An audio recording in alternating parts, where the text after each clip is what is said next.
Welcome to Toy Business Unboxed, your gateway to the secrets of the toy industry.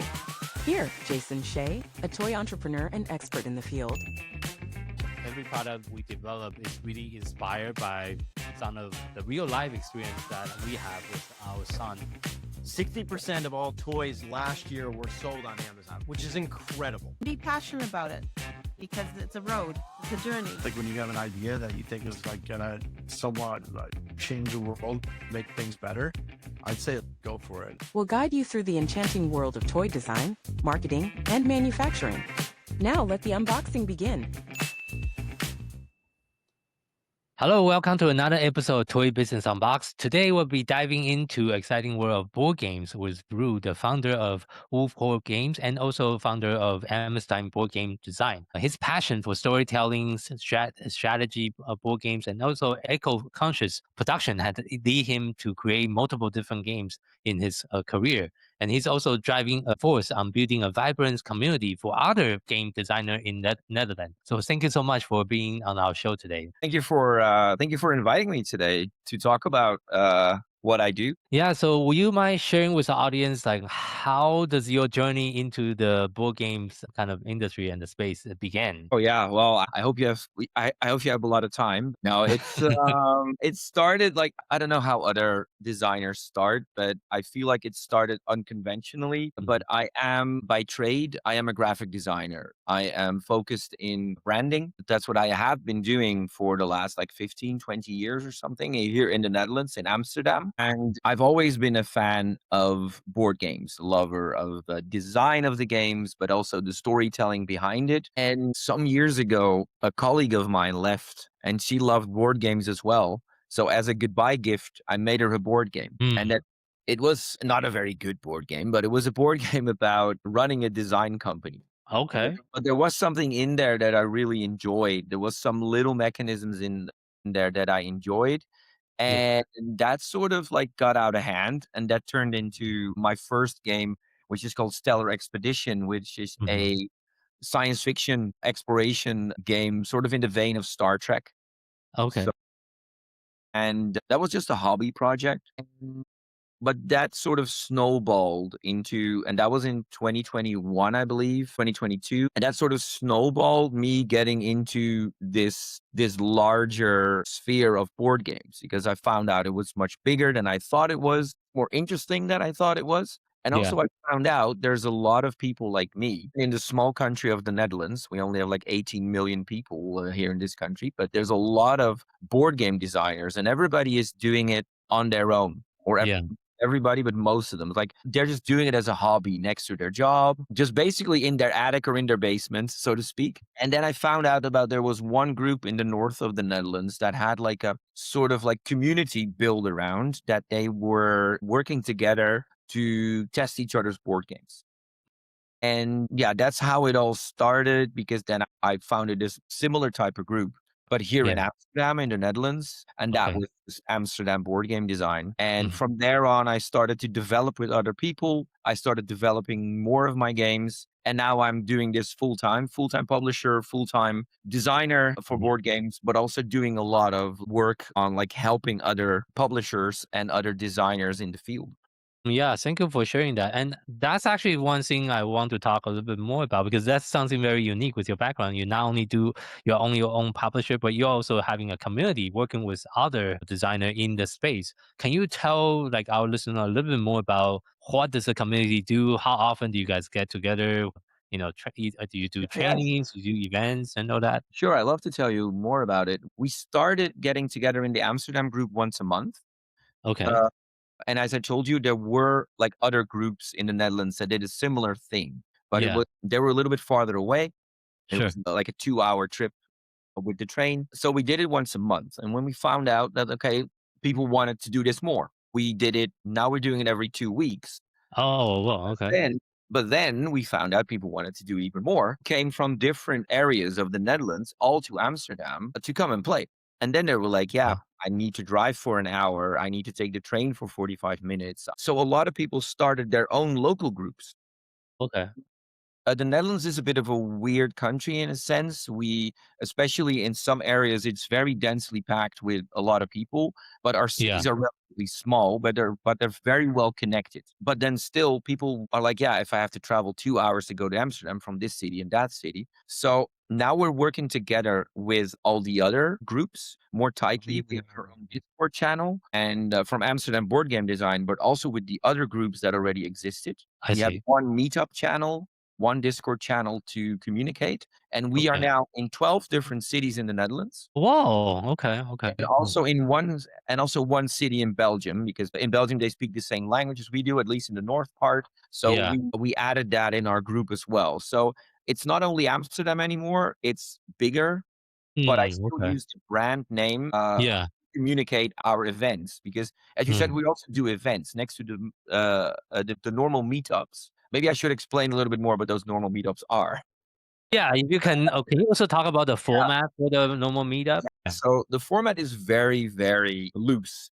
I mean, Okay. we are just a group of people that have a passion for board games and want to help each other out. We meet in different places. In Amsterdam, we meet at the Applied Sciences University. One of our members is a teacher there, and we can have a classroom there. But it's not a classroom per se. We're not giving a lecture or anything.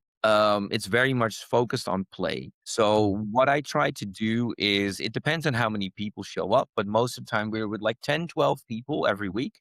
Yeah. And what I tend to do is just let everybody introduce what type of game they brought, sort of like an elevator pitch, and then we make smaller groups to see Okay. which people are interested in what game. And I also always keep a note about which game we already tested. Say, for example, you come to our meetup for the first time, we will always play your game first Okay. because I want people to feel welcome and that they come to the board game meetup for a reason. I've noticed, and I've noticed it with myself as well, it can be a very sort of like intimate project. Like you've been making your project Yeah. on your own, and maybe you tested it with your family or your partner or some of your Mhm. friends, but now you're coming to this university building Yeah. with people who've already done multiple games, Yeah. and that can be intimidating. So I don't Yeah. want people to come there for no reason with their game because they're already making a big step in bringing Yeah. their stuff forward and trying to show it to more people. So I always love to play their games first, and I try to do that with the most experienced designers because everybody has a different background. Yeah. Does it as a hobby, or most of the people do it as a hobby.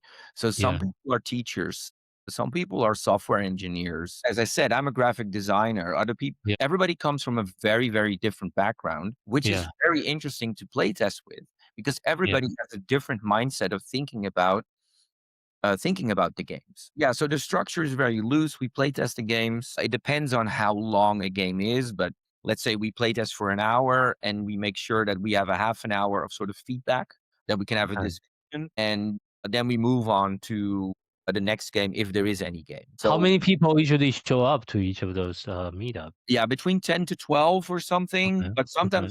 sometimes way more. I mean, Oh, okay. one time we had 20 people, and so it's not a huge group, but that's why we're trying to do it bi-weekly and at different locations. Oh, So we're doing it basically weekly now, but at different locations than only in Amsterdam because people mm, can show up. And also a lot of people are now my friends of that group. So we I also play see. test outside of this group. So if we really feel like, okay, we want to really dive into one specific game, we just meet up next to the normal group that we have. I see. Do you also try to partner with IGDA? For our listener that doesn't know what IGDA is, IGDA is a nonprofit international game developer association, and they have different chapter across the world, and they can also help you to connect with more people in the board game industry. Of course, for their association, they also have like designer that's for video game, but they also have board game designer.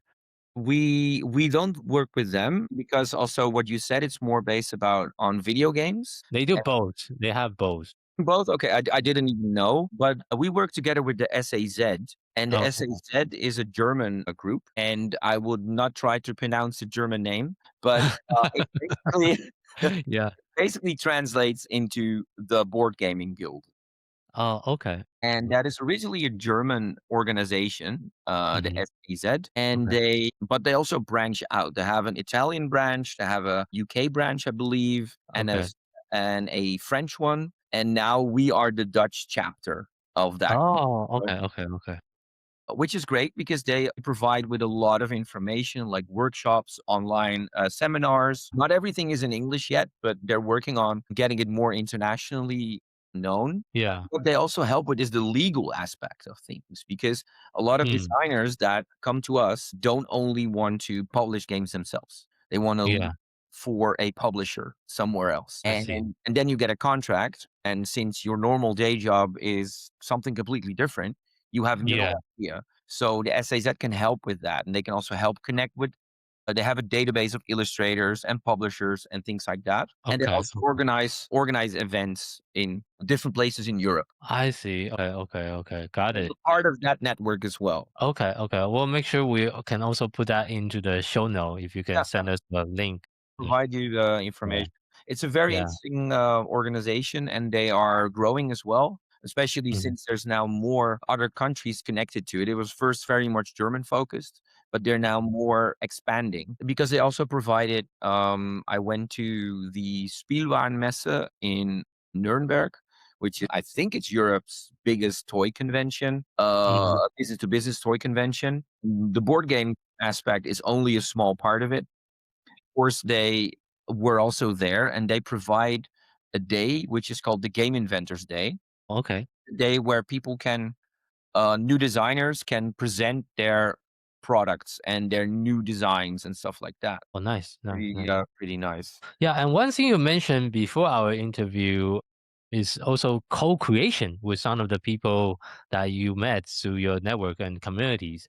And I think that's also a very interesting aspect within the board game community. Can you kind of explain or kind of share some of your experience about co-creation and co-creating some of the game that you have? Yeah, that's the most fun part, I think, in at least our community. I don't know how that is with other communities, but everybody is really there to help each other. At some point, we felt like, why don't we do things ourselves? And that's where the collaboration between the Amsterdam Board Game Design Group and my own publisher, which is called Wulfhorn Games, which I published my first games, that's where the collaboration comes. Mm, Those two companies or those two groups, because then Amsterdam Board Game Design is the community, Wulfhorn Games, my company, is the publisher. So mm, at some point we felt like, okay, we can do pitches to publishers, mm, but we want to keep the control of the games ourselves. What mm, the mm, theme is mm. going to be, what the design is going to be, and then I came up with this idea of running a co-creation thing for Amsterdam board game design, which I called Seasons. So Okay. last year we launched season 1,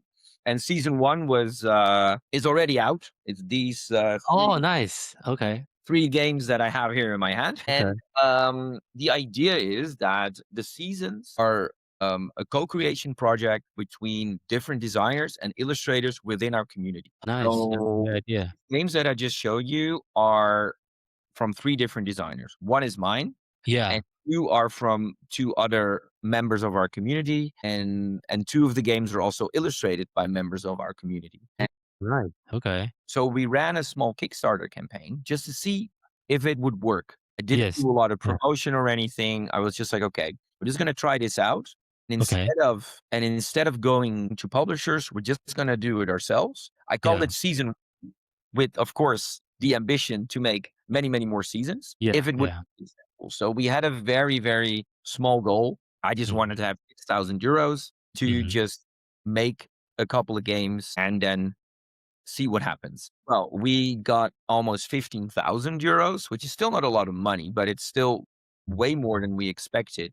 And also Mhm. with almost no promotion, only us going to local conventions and things like that. Oh, okay. That's not bad. That's a good launch. Yeah. Yeah, and then also just with some small influencers that I know and stuff like that. But we launched in September last year, so we were Mhm. in time to have an Essen release in Germany. So Essen is one of the biggest, I think it's the biggest or one of the biggest board game conventions in the world. In Mhm. 4 days, you have about, I think last year they had 280,000 people. No, that's a lot of people. Yeah. So it Uh, is a huge yeah. convention. It's a Yeah. very big convention. I had a booth there for the first time to sell these 3 games. Okay. Yeah. And for a small publisher like myself, I was very happy with the results. We sold 900 copies Hmm.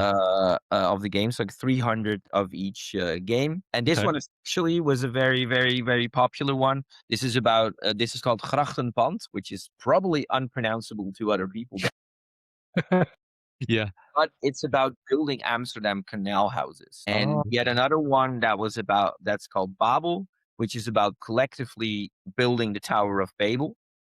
Okay. Okay. And we had another one which is called Time Zoo. And Time Zoo is a game that is basically you work for Jurassic Park, but all the animals escaped, and you have to try to get it back. So Okay. it's more Yeah. family weight. Yeah. This is more for everyone, the Canal House game, and the Babel game is more for gamers. So the idea is Mhm. co-creation project is that we have your game night covered. Yeah. You buy these 3 Okay. games, we are playing games together, we invite 3 of our other friends, and we're having a game night. We can start with a lighter game and have a more involved game, and we end with a lighter game as well because we just had dinner and we maybe had a small drink, so we are a bit tired. Mm. That's the idea. The concept behind it really worked Mm. because I'm almost sold out of all the copies at this point. We're doing a reprint, Mm. and we are working together with some partners that I found at the various conventions, mostly in the Netherlands, but also a lot in Germany, other publishers in other countries. So Mm. now I'm working on localization and Mhm. trying to get these games into more countries, into more shops. I see. I see. I see. The games are very, very well, they're not simple, but they are from a design point of view and from a Mhm. production point of view, they are quite simple to translate because they're Mm. all language independent. So these are all card games for now. We're Mm. elevating the next season to bring it to another level. But there is no text on these cards. And with the Tower of Babel, there is text on the cards, but it's a made up language, so it doesn't matter. Oh, okay. Okay.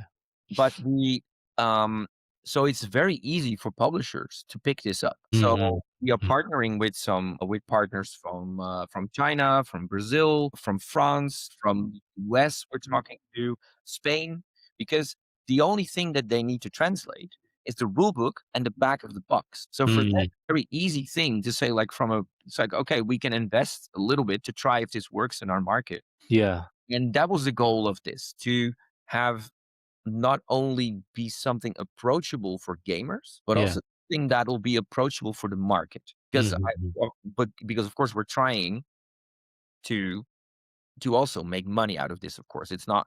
I mean, it's a super fun project, but making the illustrations, doing the design, doing the play testing, it takes a lot of time and a lot of effort. Yeah. And that effort and that time, I also reward the designers for that. Mhm. Normally, when you would know, of course, but I'm just gonna explain anyway. But it's gonna be normally if I would go to a publisher with a game and say, "Hey, I made a game. This is the concept. They're gonna do it." I just get royalties, Yeah. Yeah. Yeah. and it really depends. But it could be between like 8 or 10%, possibly the wholesale price or the MSRP. But now we're doing it all ourselves, and I give the designers a 50-50 cut. Oh, wow. Okay. Okay. Okay. But I'm not doing that because I'm such a very altruistic or free giving person. Yeah. Maybe I am, but I also really like the co-creation aspect. So I also Yeah. expect that the designers invest time and money themselves. So Mhm. for the Mhm. Kickstarter campaign, all Yeah. 3 of us in this season, we invested the same amount of money. We Okay. all went to the same amount of conventions. Mhm. We play tested the games together. So it was very much a collaborative project. Mhm. What I've noticed is that a lot of game designers, that aspect they like. The other things that I'm doing right now, no, they don't.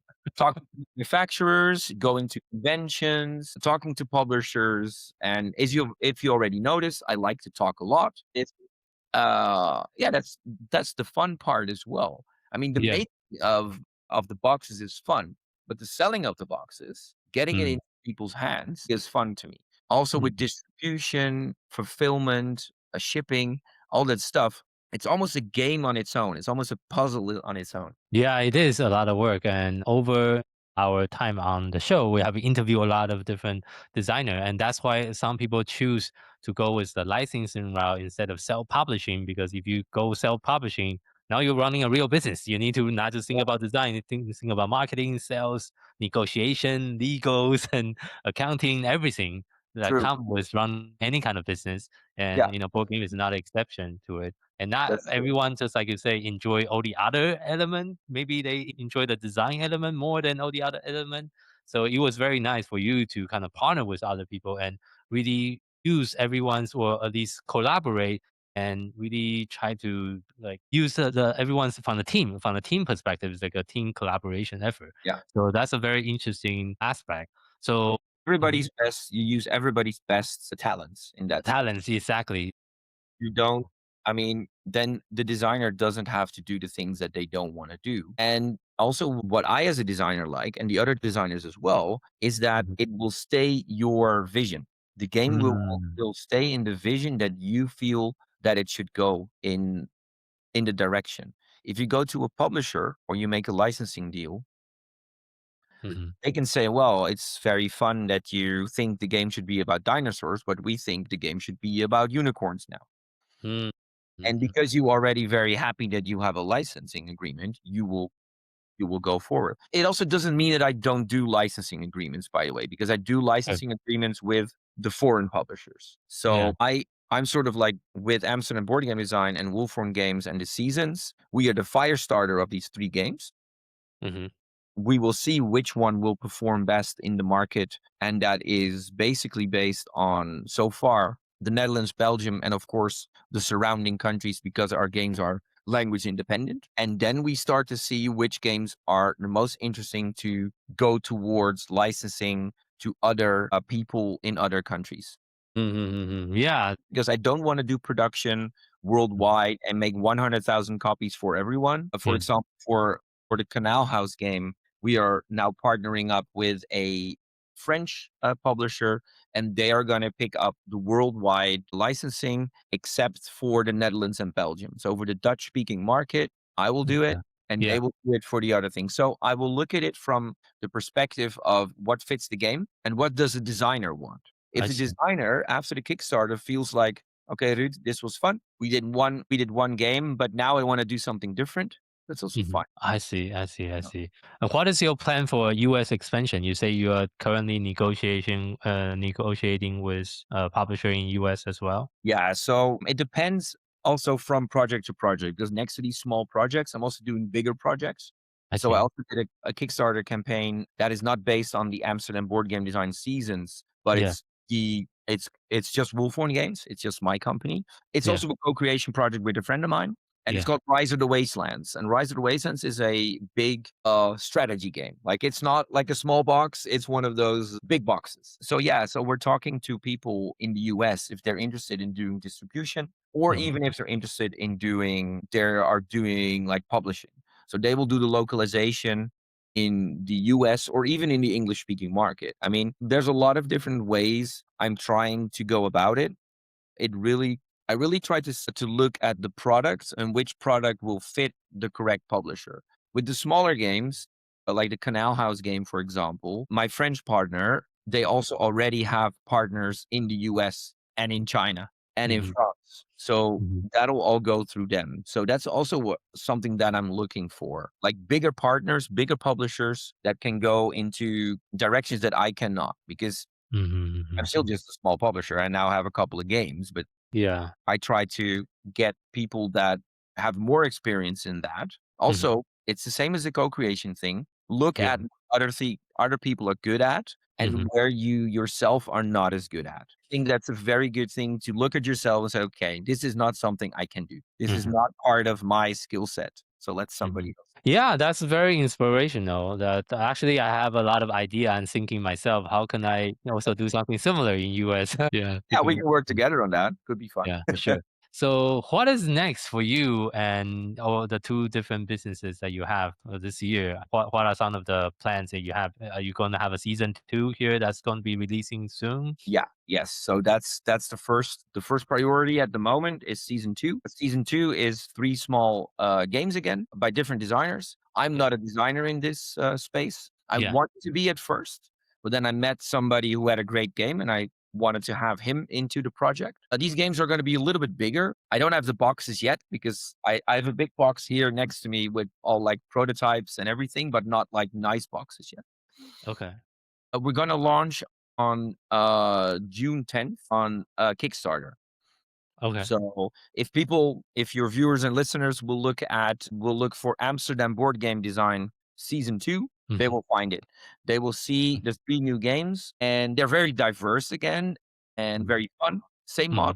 Same model, co-creation. Mhm. I'm already in talks with possible publishers in other countries. So even if you don't do Kickstarter, if you don't have a credit card, because that can happen sometimes in specific countries. Always a possibility to get the games. Mhm. Just I use Kickstarter more as a marketing tool in this Yeah. situation and a pre-order to get the buzz out and to get the games out. So season 2 is going to be the next one. Yeah, we have 3 very cool games. One is actually just almost becoming a board game because it Mhm. has a board and it has little wooden figures, Oh, nice. the card, and not only cards. So if you have time, I can tell you quickly about what they are. Sure, go ahead. One game is called Loaf, or actually Le Oaf. So it's a pun Okay. on word on like the bread and somebody being a bit of an oaf. Okay, yeah. And you are a baker in a at a Parisian bakery. Yeah, Your task is together with your friends to bake a specific amount of bread. I But it's see. not a but it's not a cooperative game because you want to do the least work as possible Okay, without getting noticed basically by the boss that you're not doing anything. So, okay, yeah, so you're trying to do that. There's a little bit more to it, but people can look on the website what it looks like. And then we okay, have another game that's called Goblin Landromat, okay. and you work the laundromat as a goblin, as the name says. Oh, okay, okay, okay, And you have to wash the clothing of all the adventurers that come back from the dungeon. okay. So well, this is a card game. So you have some cards that have like a helmet with some sludge on it, or a breastplate, or whatever, or a hat with some magic stuff on it. And then you have some Mhm, washing programs, and you need to do the specific wash for the specific item and the specific goblin mhm, things. It's a push your luck game, basically. okay, I mean, I talk a lot always about different types of games, but I'm not sure how everybody mhm. is, of course, very ingrained into the different type of mechanisms. But this would Yeah, be a crafting push your luck game. So you're I see. trying to prevent other people from doing laundry, and you're trying to do your best laundry. It's a bit of a whimsical, weird game. I mean, it's a weird concept. You're goblins and you're trying to do the laundry, so it's already a bit fun. And then we have another game which is called Medievalons, and Mhm, Medievalons is more of a what you would call a set collection game, but then okay. with powers. So every Mm, card has a special power, and you try to disrupt the other player what they're doing, and you're trying to build up your guilds. And a guild is 3 of the same cards okay, yeah. that have a special power as well. Once Mhm. you have 3 of these guilds, you win. But it's Okay. not that easy because Yeah. you're trying to disrupt my guild and I'm trying to disrupt other people's guilds. But there's a little bit of mind games as well to it. Am I going to disrupt your guild? Am I going to just go for my own thing? And so Mhm. it's very simple in its basis, but I've noticed it while playing it, there's a very cool like tactical layer to it. So that's season Mm. 2. And as you can I tell, I'm super excited about it. Yeah, yeah, yeah, yeah. I wish you the success on the Kickstarter campaign. I think it's going to be a very. I like the how you have it in different kind of categories and also trying to gear it toward different age group in each of the seasons as well. That's a Yeah. very, very interesting concept, and also Yeah. I love the co-creation aspect of it as well.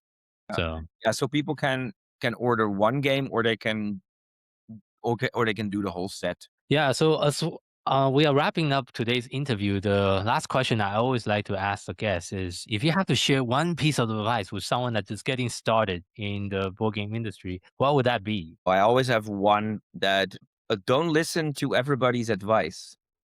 Okay.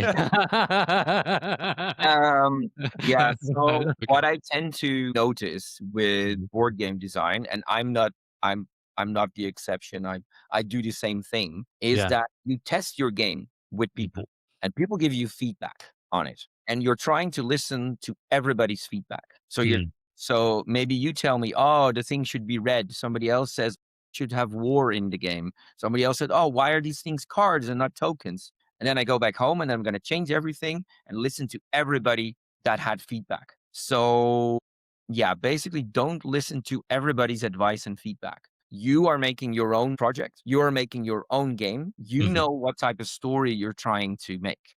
So, I think it's very important that people stay true to what they originally wanted to do. And that's why I always say, don't listen to everybody's advice, which Mm. sounds a bit counterintuitive if you Yeah. have a board game group that's all about giving each other advice and help. But Yeah. it's not always helpful because Yeah. people, and myself included, come with a bias of what they like and what they think should be in the game. Sure. Sure. If I could go to somebody who makes a very, very complicated strategy game and I say, oh, you should make it simpler so also people that only play Uno understand it, that's Mhm. terrible advice because that's Yeah. not what the product should do. To So, yeah. so that's my advice. Don't listen to everybody's advice. Got it. Thank you for sharing that. So, for our listeners, thank you again for tuning in to this episode of Toy Business Unboxed podcast. We hope you have enjoyed the conversation and find it insightful and inspiring. If you like what you have heard, be sure to subscribe to our podcast on your favorite platform so you never miss an episode. We really appreciate your support and would love it if you leave us a review and share the podcast with your friend and colleague. For more resource tips and the latest update within the toys and game industry, visit our website at toys-launch.com. Join the conversation and connect with us on social media using hashtag ToyBusinessUnboxed. We would love to hear your feedback and suggestions for future episodes. Until next time, keep innovating, keep creating, keep bringing joy to toys. This is Jason Shea signing off on the Toy Business Unboxed podcast, and we'll see you in the next episode. Thank you so much, everyone.